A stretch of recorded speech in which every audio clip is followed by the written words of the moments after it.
नमस्कार, म डाक्टर स्वाति कुमारी पाण्डे वात्सल्य आइभीएफ सेन्टरबाट बोल्दैछु। म यहाँ काम गर्ने गाइनोकोलोजिस्ट तथा इन्फर्टिलिटी स्पेशलिस्ट हो। अब आज हामी मेल इन्फर्टिलिटीको बारेमा कुरा गर्न आँटेको छौँ। इन्फर्टिलिटी अथवा बाँझोपना फिमेलको कजले, पुरुषको कजले अथवा दुवैको कजले नै हुन सक्छ। त्यसमध्ये अब पुरुषको कजले 40% हुन्छ। सो त्यही भएर आज चाहिँ हामी त्यो पुरुषको कजलाई चाहिँ डिस्कस गर्न आँटेको छौँ र यसको बारेमा जानकारी अवेरनेसहरू बढाउन खोज्दैछौँ। अब मेल इन्फर्टिलिटी चाहिँ अराउन्ड 40% नै रिस्पोन्सिबल हुन्छ इन्फर्टिलिटीको लागि चाहिँ। अनि के सोचिन्छ भन्दाखेरि चाहिँ इभन पटक पटक चाहिँ अबोर्सन भयो, बच्चा खेर गयो भने पनि प्राय मान्छेले के सोच्छ भन्दाखेरि त्यसमा चाहिँ केटी मान्छेको पाठेघरको कमजोरीले अथवा अन्डाको कमजोरीले हो। तर त्यस्तो होइन, तिनीहरूको पनि रोल त छ, तर त्यसमा पनि पुरुषको शुक्राणु स्पर्मको रोल चाहिँ देखिन्छ। सो मेल इन्फर्टिलिटी पनि इम्पोर्टेन्ट हो। अब कुनै पनि कपल आयो भने क्लिनिकमा अनि दुवैको जाँच गर्नु पर्यो, श्रीमतीको पनि श्रीमानको पनि। श्रीमानको जाँच गर्दाखेरि चाहिँ हामी श्रीमानको गृहको जाँच गर्छौँ।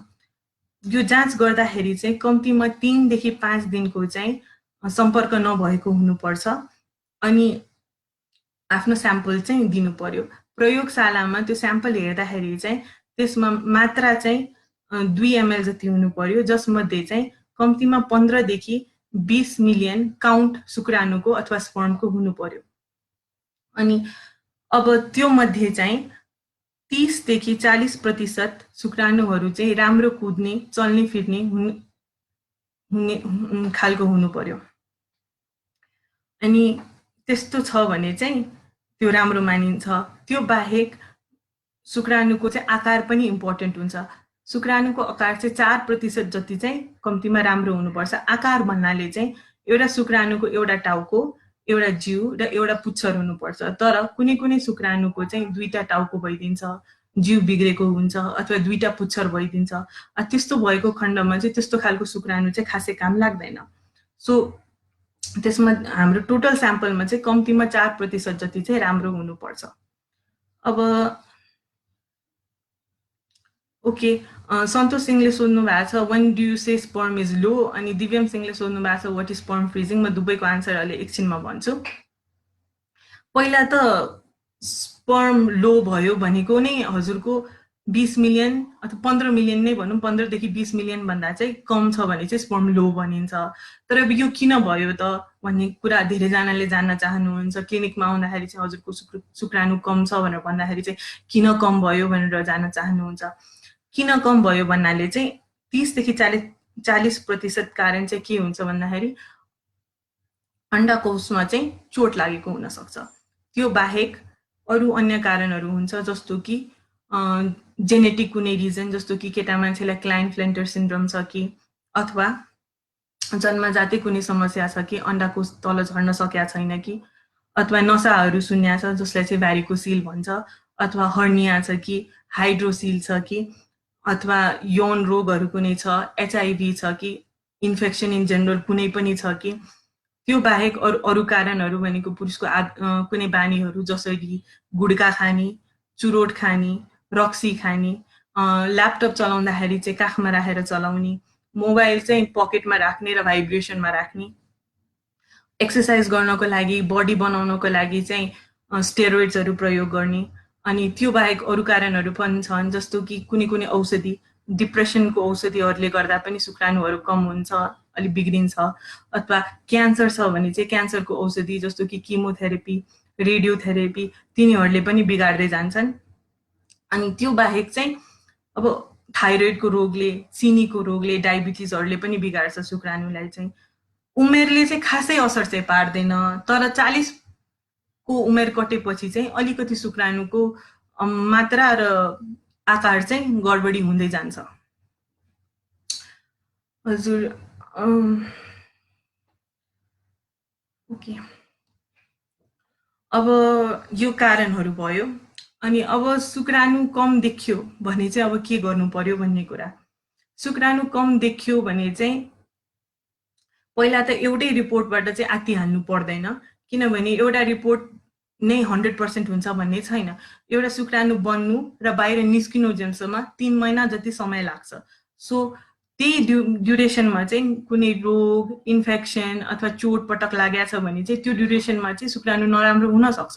तर पछि 1 महिनापछि हेर्दाखेरि चाहिँ फेरि राम्रो भएर पनि आउन सक्छ। सो एउटै रिपोर्टलाई चाहिँ त्यसरी मानिहाल्नु पर्दैन यो केसमा चाहिँ। एउटा रिपोर्ट अलिकति कम अथवा गडबडी आयो भने चाहिँ हामी 1 महिना औषधि गर्ने अनि 1 महिना औषधि गर्ने अनि आफ्नो लाइफस्टाइल मोडिफाई गर्ने, हेल्दी खानेकुराहरू खाने अनि 1 महिनापछि अथवा 4 to 6 विक्स भन्छ आइडियली चाहिँ।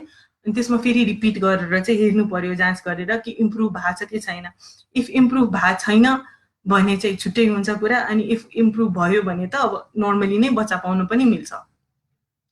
एउटा एक्सेप्सन मात्रै छ यो कुराको, शुक्राणु पटक्कै देखेन भने चाहिँ हामी यसरी 1 महिना चाहिँ कुर्न मिल्दैन।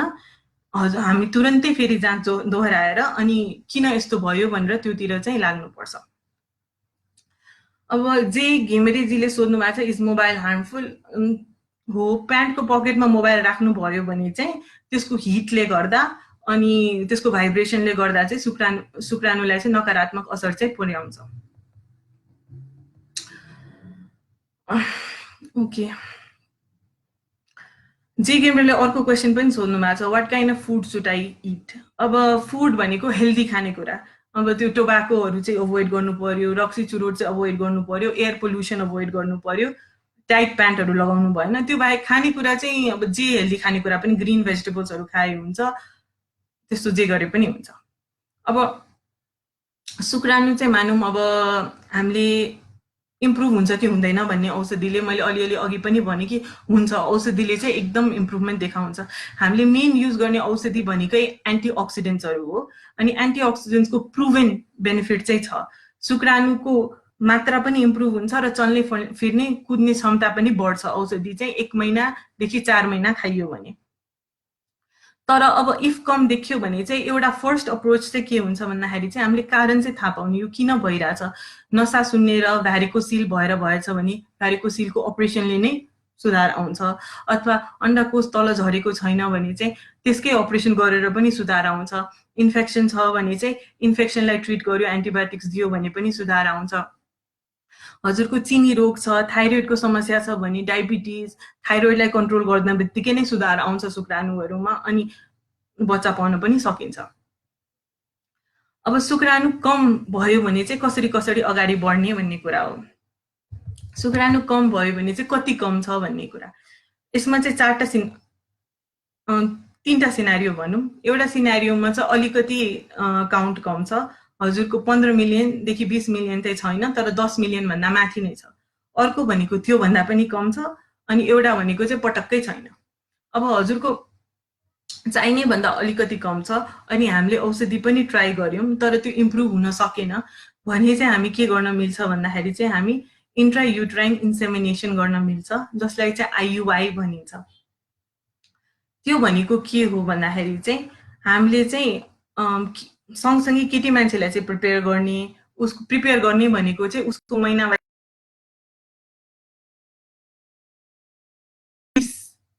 20-22 mm जतिको पुग्छ अनि फुट्छ। त्यसको 36 घण्टा भित्र चाहिँ हामी शुक्राणु चाहिँ उसको पाठेघरभित्र राख्नुपर्छ। अब कस्तो खालको शुक्राणु राख्ने त, जुन त्यो केटा मान्छेको स्याम्पल छ गृहको त्यसलाई चाहिँ सेन्ट्रिफ्युज गरेर अनि मरेको काम नलाग्ने शुक्राणु छिट्याउने, राम्रो कुद्ने अनि राम्रो खालको शुक्राणुहरू लिएर अनि हामी आइयुआई क्यानुलाले चाहिँ पाठेघरभित्र राखिदिन्छौँ। यो सक्सेसफुल हुनको लागि चाहिँ 10 मिलियन जति राम्रो चल्ने फिर्ने कुद्ने शुक्राणु भयो भने चाहिँ राम्रो हुन्छ। सक्सेस हुने चान्स चाहिँ 20% नै हुन्छ। त्योभन्दा कम छ भने पनि ट्राई गर्न चाहिँ सकिन्छ, तर सक्सेस चाहिँ अलिकति कम हुन्छ। यसको बेसिक प्रिन्सिपल के हो भन्दाखेरि चाहिँ हामीले त्यो राम्रो चल्ने फिर्ने शुक्राणुहरू चाहिँ पाठेघरभित्र राख्दियो भने चाहिँ त्यसले चाहिँ चाँडै अण्डालाई भेटाउँछ, बच्चा बनाउँछ भन्ने हो। अनि अब यसबाट सक्सेस चाहिँ कतिको हुन्छ भन्दाखेरि अघि भने जस्तै 20% जति हुन्छ। अनि यो चाहिँ हामीले 6 चोटि जति चाहिँ गर्न मिल्छ। यसरी चाहिँ प्रयास, अब 6 चोटि गर्दा गर्दा पनि भएन भने अरू ट्रिटमेन्ट अप्सनतिर लाग्नुपर्छ। यो एउटा अप्सन भयो। अब केही भएर चाहिँ हामीसँग 10 मिलियन राम्रो चल्ने फिर्ने शुक्रपित छैन भने चाहिँ हाम्रो नेक्स्ट अप्सन के हो भन्दाखेरि चाहिँ हाम्रो नेक्स्ट अप्सन चाहिँ हजुरको अब आइभीएफ हो। आइभीएफ भनेको इन भिट्रो फर्टिलाइजेसन हो र यसको लागि एटलिस्ट 1 मिलियन राम्रो चल्ने फिर्ने शुक्रकीट चाहियो। अनि यो चाहिँ कसरी गर्छ भन्दाखेरि यो चाहिँ अब केटी मान्छेलाई पनि अलि गाह्रो अलि अर्कै खालको प्रोसिजर हुन्छ, गाह्रो त हुँदैन, अलि अर्कै हुन्छ। केटी मान्छेलाई चाहिँ 10-12 दिन जति इन्जेक्सन लगाउने अनि उहाँको चाहिँ सबै अन्डाहरू चाहिँ उहाँलाई बेहोस पारेर सबै अन्डाहरू बाहिर निकाल्ने अनि हामी उहाँको चाहिँ त्यति गर्छौँ। अनि केटा मान्छेको चाहिँ हामी के गर्छौँ भन्दाखेरि चाहिँ जति शुक्राणुहरू छ 1 मिलियन त्यो लिन्छ, त्यसमध्ये जुन राम्रो खालको छ त्यो एउटा अन्डाको वरिपरि छर्किदिन्छौँ। हरेक अन्डाको वरिपरि अलिअलि शुक्राणुहरू छर्किन्छ। त्यसमध्ये सबभन्दा राम्रो शुक्राणुले चाहिँ गएर त्यो अन्डालाई चाहिँ फर्टिलाइज गर्छ र बेबी बनाउँछ। यो प्रोसिजरबाट जतिवटा बच्चा बन्छ त्यो बच्चाहरूलाई चाहिँ गएर फ्रिज गरिदिन्छ अनि त्यसपछि चाहिँ केटी मान्छेको पाठेघरलाई चाहिँ प्रिपेयर गर्छ बच्चा राखिनको लागि। अनि अर्को महिना चाहिँ त्यो फ्रोजन बच्चाहरूमध्ये 2टा निकालेर पाठेघरभित्र राखिदिन्छ। प्रेग्नेन्सी भयो भने भयो, नभए बाँकी बच्चाहरू लिएर फेरि ट्राई गरिन्छ। यसलाई चाहिँ इन भिट्रो फर्टिलाइजेसन अथवा आइभीएफ भनिन्छ। अब यतिको पनि छैन शुक्राणु, 1 मिलियन पनि राम्रो चल्ने सक्ने राम्रो आकारको शुक्राणु छैन भने चाहिँ अब के गर्ने भन्दाखेरि चाहिँ त्यसपछि अर्को पनि एउटा टेक्निक छ, इक्सी भन्छ जसलाई चाहिँ त्यो भनेको इन्ट्रासाइटोप्लाज्मिक स्पर्म इन्जेक्सन। त्यसमा चाहिँ के गर्ने भन्दाखेरि त्यसमा चाहिँ एउटा अन्डाको लागि चाहिँ एउटा शुक्राणु चाहिन्छ। त्यसमा चाहिँ के गर्ने भन्दाखेरि जुन कि महिलाको चाहिँ अन्डा निकालेको हुन्छ त्यसमा चाहिँ एउटा सिङ्गल स्पर्म अथवा शुक्राणु लिने अनि इन्जेक्सन गरिदिने अनि त्यसरी चाहिँ फर्टिलाइजेसन गराउने।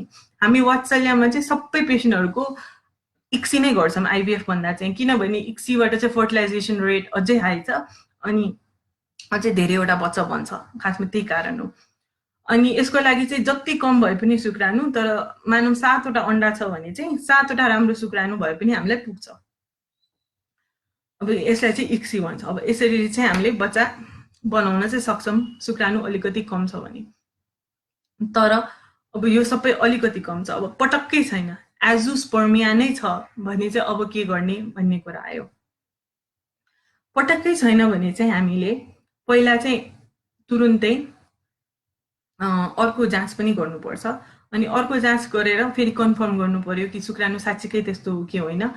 फेरि पनि रिपोर्ट त्यस्तै आयो भने चाहिँ अनि यो अर्को जाँच चाहिँ 1 हप्ताभित्रको हुनुपर्छ। फेरि पनि त्यस्तो आयो भने चाहिँ हामी त्यसपछि हर्मोनको जाँच गर्छौँ। हर्मोन भन्नाले चाहिँ हामी एफएसएच, एलएच र टेस्टोस्टेरोनको जाँच पठाउँछौँ। यो हर्मोनको जाँचले हामीलाई के जनाउँछ भन्दाखेरि चाहिँ शुक्राणु कहिलेकाहीँ चाहिँ बन्न चाहिँ बनिरहेको हुन्छ अण्डकोशमा, तर बाहिर निस्किन सकेका हुँदैन। सो यसले हामीले 2टा कुरा जनाउँछ, शुक्राणु बनाएको छ कि छैन अनि ननिस्किन सकेको मात्रै हो कि अलिकति औषधिले चाहिँ शुक्राणु अब बनाउन सकिन्छ कि सकिँदैन। औषधिले फाइदा हुन खालको लाग्यो भने चाहिँ हामी पहिला औषधितिर जान्छौँ अनि फेरि पछि रिपिट गरेर हेर्छौँ। अब शुक्राणु बनि नै रहेछ, निस्किन मात्रै सकेका छैन जस्तो देखियो भने चाहिँ हामी टिसा, टिसे, मिसा, पिसा यस्तो प्लान गर्छौँ। यो भनेको के हो भनेर म एक्सप्लेन गर्छु। टिसा भनेको चाहिँ टेस्टिकुलर स्पर्म एस्पिरेसन। त्यो भनेको के हो भन्दाखेरि चाहिँ हामी आइभीएफको प्रोसेस अघि भने जस्तै महिलाको चाहिँ इन्जेक्सनहरू दिएर अन्डाहरू बढाउने अनि अन्डा निकाल्ने, तर सँगसँगै हामी जुन दिन अन्डा निकाल्छौँ त्यही दिन श्रीमानको पनि शुक्राणु चाहिँ अन्डाकोशबाट डाइरेक्टली एउटा निडलले तानेर निकाल्ने, किनभने त्यो बन्न त बनिरहेछ, बाहिर मात्रै निस्किन सकेका छैन। अनि त्यसरी निकालेको जुन शुक्राणु हुन्छ त्यसबाट पनि राम्रो प्रेग्नेन्सी भएको छ, लाइभ बर्थहरू पनि भएको छ, त्यही भएर त्यसरी पनि हामीले शुक्राणु अब्टेन गर्न सक्छौँ।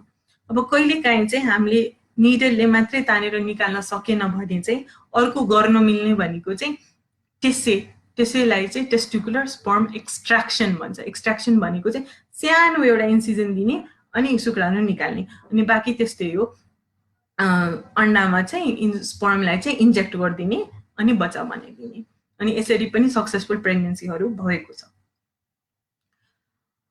अब अगाडि चाहिँ एउटा क्वेसन आएको थियो दिव्यम सिंहले सोध्नु भएको, वाट इज स्पर्म फ्रिजिङ।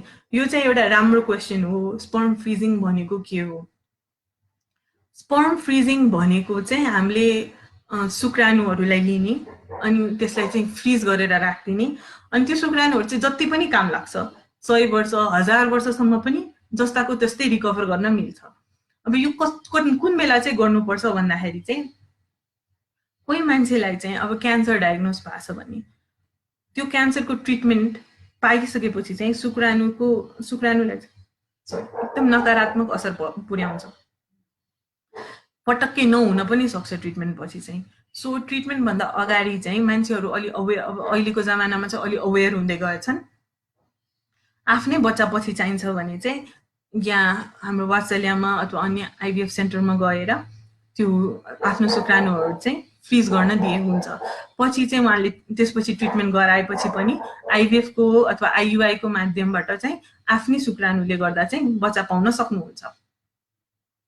अर्को भनेको चाहिँ स्पर्म फ्रिजिङ कुन बेला काम लाग्छ भन्दाखेरि चाहिँ जुन बेला श्रीमान र श्रीमती सँगै बस्न आँटेका छैन, जस्तो कि जसको श्रीमान विदेशमा छ त्यस्तो बेलामा चाहिँ अनि घरबाट चाहिँ धेरै प्रेसर भएको बेलामा कि बच्चा पाउनु भनेर त्यस्तो बेलामा चाहिँ अब शुक्राणु चाहिँ फ्रिज गए हुन्छ अनि श्रीमानको उपस्थिति नहुँदाखेरि पनि हामीले प्रेग्नेन्सी ट्राई गर्न मिल्छ। अब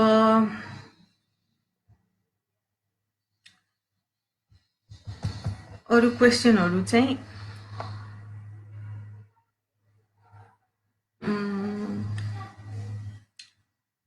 सन्तोष सिंहले सोध्नु भएको छ डायबिटिकको केसमा के हुन्छ। डायबिटिस चाहिँ यस्तो कुरा हो जसमा चाहिँ आफ्नो खानपिन इम्प्रुभ गर्यो भने अथवा डायबिटिसलाई चाहिँ कन्ट्रोलमा ल्यायो भने चाहिँ शुक्राणु चाहिँ जति बिग्रे पनि पछि गएर राम्ररी इम्प्रुभ भएर आउन सक्छ अनि नर्मल प्रक्रियाबाट कुनै आइयुआई आइभीएफ इक्सी नगरिकन पनि बच्चा पाउन सकिन्छ। त्यो डायबिटिसको टाइट कन्ट्रोलमा डिपेन्ड गर्छ हजुरको शुक्राणु कतिको इम्प्रुभ हुन्छ भनेर।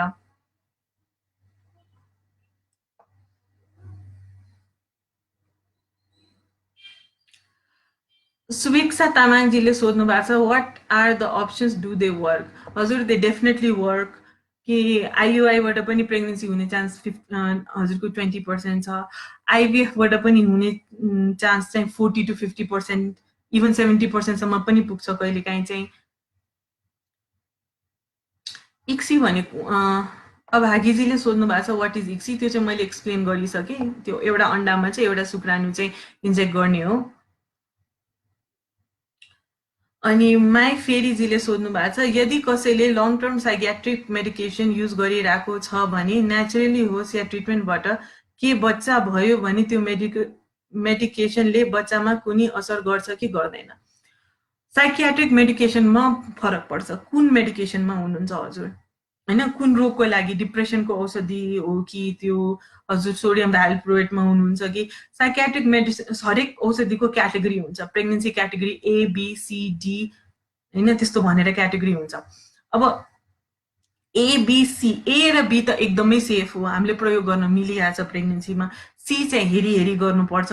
साइकियाट्रिक मेडिकेसनहरू धेरै जसो चाहिँ सी क्याटेगोरीमै पर्छ, खासै बच्चाले असर नपार्ला, किनभने सी क्याटेगोरी मिन्स कि जनावरहरूमा चाहिँ असर पारेको देखिया छ तर मानिसमा चाहिँ अहिलेसम्म देखिया छैन। तर अब त्योभन्दा माथिको क्याटेगोरी डी क्याटेगोरी एक्सहरू त्यस्तो छ भने चाहिँ त्यो डेफिनेटली असर पार्छ र त्यो युज गर्न मिल्दैन। तर यस्तो हुन्छ कोही मान्छे साइकियाट्रिक मेडिकेसनमा छ भने चाहिँ त्यसमा पनि निर्भर गर्छ अब केटी मान्छे छ कि केटा मान्छे छ। केटा मान्छे साइकियाट्रिक मेडिकेसनमा छ भने चाहिँ खासै त्यति फरक पार्दैन बच्चाले चाहिँ, उहाँको शुक्राणु मात्रै कम हुने हो।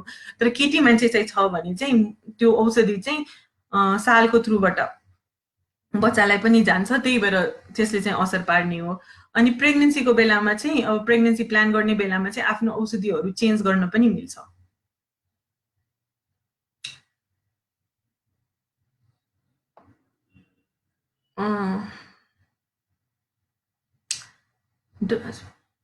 जे घिमिरेले सोध्नु भएको does female have to be normal to do ICSI?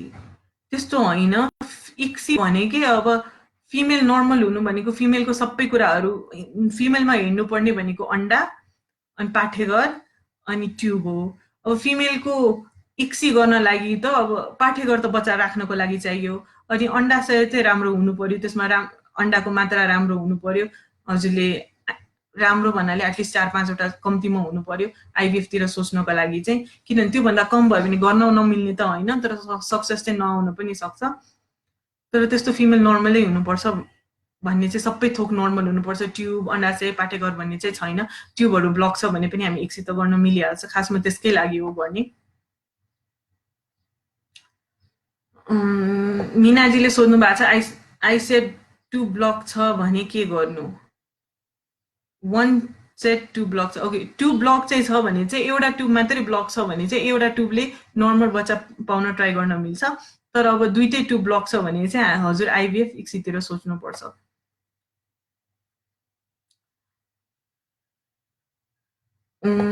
ममताजीले सोध्नु भएको छ if there is depression can we freeze our sperm early for child later? अब उसको डिप्रेसनको लागि चाहिँ त्यस्तो गरिहाल्नु चाहिँ पर्दैन, किनभने डिप्रेसनको औषधिले चाहिँ अलिकति घटाउँछ तर पूर्ण रूपले चाहिँ नकारात्मक असर पारेर त्यो स्पर्म चाहिँ जिरोमै चाहिँ ल्याउँदैन। त्यही भएर त्यसको लागि चाहिँ स्पर्म फ्रिजिङ गरिहाल्नुपर्छ भन्ने छैन, तर गर्न त मिलिहाल्छ अभियसली। अब डिप्रेसन डायग्नोस हुनुभन्दा अगाडि त कसरी थाहा पाउने भन्ने पनि कुरा हो। प्राय मान्छेलाई डिप्रेसन डायग्नोस भइसकेपछि बल्ल थाहा हुन्छ। लक्ष्मी भट्टराईजीले सोध्नु भएको छ do your hospital have IVF facility? Of definitely.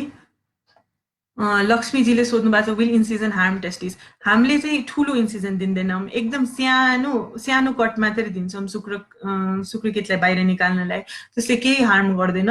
हजुर त्यही दिन नै मोबिलाइज गरेर नर्मली नै हिन्डुल गर्दा हुन्छ अनि खासै पेन पनि हुँदैन। दयाजीले सोध्नु भएको छ what are the common causes of male infertility? त्यो चाहिँ मैले अहिले अघि भनिसकेँ। त्यो भनेको चोट लाग्ने, इन्फेक्सन हुने, यौन रोग, चिनी रोग, थाइरोइडको समस्या, गर्मी ठाउँमा बस्ने, हाम्रो पोल्युसनले गर्दा पनि, औषधिहरू, डिप्रेसनको औषधि, क्यान्सरको औषधिहरू, स्टेरोइडहरूको युज बडी बिल्डिङको लागि, उमेरले पनि अलिअलि, त्यस्तो अन्य कारणहरू छ। मनुषजीले सोध्नु भएको छ 10 मिलियन भन्दा कम भएको शुक्राणुलाई कसरी बढाउन सकिन्छ होला? डेफिनेटली बढाउन सकिन्छ। 10 मिलियन भन्दा कम छ भने चाहिँ औषधिले चाहिँ बढाउन प्रयास गर्न सकिन्छ। कुन कारणले यस्तो भइरहेछ, अब हर्निया छ, हाइड्रोसिल छ, त्यसको करेक्सन गर्यो भने चाहिँ झट्ट बढेको पनि हुन्छ शुक्राणु चाहिँ। सो त्यो बढाउन चाहिँ डेफिनेटली मिल्छ। एउटा रिपोर्ट नराम्रो आउँदैमा चाहिँ शुक्राणु चाहिँ राम्रो हुँदैन भनेर सोच्नु पर्दैन। जे घिम्रेजीले सोध्नु भएको छ can you tell ways to increase sperm count naturally? Definitely. के अरे कसरी नेचुरली इन्क्रिज गर्ने भन्दाखेरि चाहिँ एक्सर्साइज गर्ने, योगा गर्ने, इभन एक्युपङ्क्चरले पनि अलिकति हेल्प गर्छ। हेल्दी खानेकुराहरू खाने, सबै बानीहरू आफ्नो सुधार्नु पर्यो। के अरे गुड्काहरू नखाने, रक्सी चुरोट नखाने, पोल्युसन अभोइड गर्ने, टाइट प्यान्ट नलगाउने, मोबाइल चाहिँ तलको पकेटमा नराख्ने, ल्यापटप काखमा राखेर युज नगर्ने, अलिक पर राख्ने, अनि त्यस्तो। अनि एक्सर्साइज चाहिँ गर्ने, हप्तामा चाहिँ अलमोस्ट 3-4 डेज चाहिँ राम्ररी 1 घन्टा एक्सर्साइज गर्ने।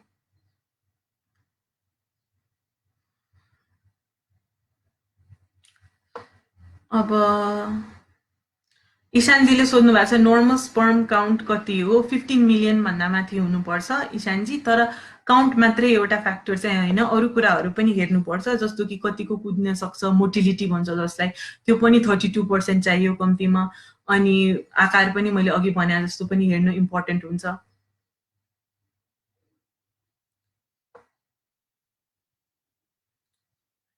मनुषजीले कुन औषधि खान सोध्नु भएको छ हजुरको? अब त्यस्तो छ भने चाहिँ हजुर डाइरेक्टली यहाँ सेन्टरमै सम्पर्क गर्नु, हजुरलाई औषधि चाहिँ भनिदिउँला।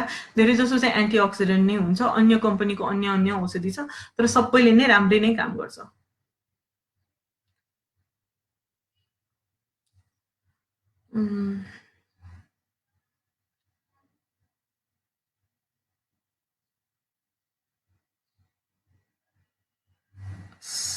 सन्तोष सिंहजीले सोध्नु भएको छ बेबी पाउन how much money one has to pay? त्यो चाहिँ प्रोसिजरमा डिपेन्ड गर्छ। नर्मलमा त अब हजुरको खासै खर्चै हुँदैन। आइयुआई, आइभीएफ के गर्न आँटेको छ, अनि त्यसमाथि पनि अब डोनरबाट गर्न आँटेको छ कि आफ्नैबाट गर्न आँटेको छ, त्यसमा फरक पर्छ। त्यसको लागि चाहिँ सेन्टरलाई चाहिँ कन्ट्याक्ट गर्न मिल्छ। अनि how long does sperm work that it is frozen? त्यो जति पनि वर्क गर्छ, लिमिटलेस हो त्यो कुरा चाहिँ होइन। हजुरको भन्न थियोरेटिकली भन्दाखेरि त 1000 वर्ष पनि पछि पनि जस्तो छ स्पर्म अहिले फ्रिज गर्दाखेरि पछि पनि त्यस्तै हुन्छ। Is surgery available for hernia hydrocele? हजुर, surgery is available for hernia hydrocele, तर हाम्रो सेन्टरमा चाहिँ हर्निया हाइड्रोसिलको सर्जरी चाहिँ हुँदैन। त्यसको लागि चाहिँ अस्पतालमा गएर गर्नुपर्छ। अनि त्यो गर्दाखेरि चाहिँ हजुरको इम्प्रुभ चाहिँ हुन्छ, त्यसले गर्दा चाहिँ शुक्राणुहरू कम भएको छ भने।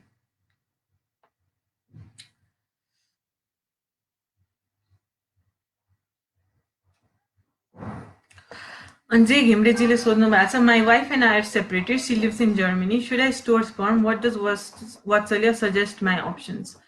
ओके, हजुरले चाहिँ आफ्नो शुक्राणुहरू स्टोर गरे हुन्छ, तर हजुरको शुक्राणु त अब बनिराख्ने हो, लाइफ लङ नै बनिराख्ने कुरा हो, त्यसमा कमी छ भन्ने छुट्टै कुरा हो। कमी छैन भने चाहिँ शुक्राणु अनलेस एन्ड अन्टिल हजुरको कुनै क्यान्सर थेरापी हुन आँटेको छ अथवा हजुरको कुनै इम्पेन्डिङ औषधिहरू खान आँट्नु भएको छ भने चाहिँ अहिले तुरन्तै स्टोर गरिहाल्नु पर्दैन।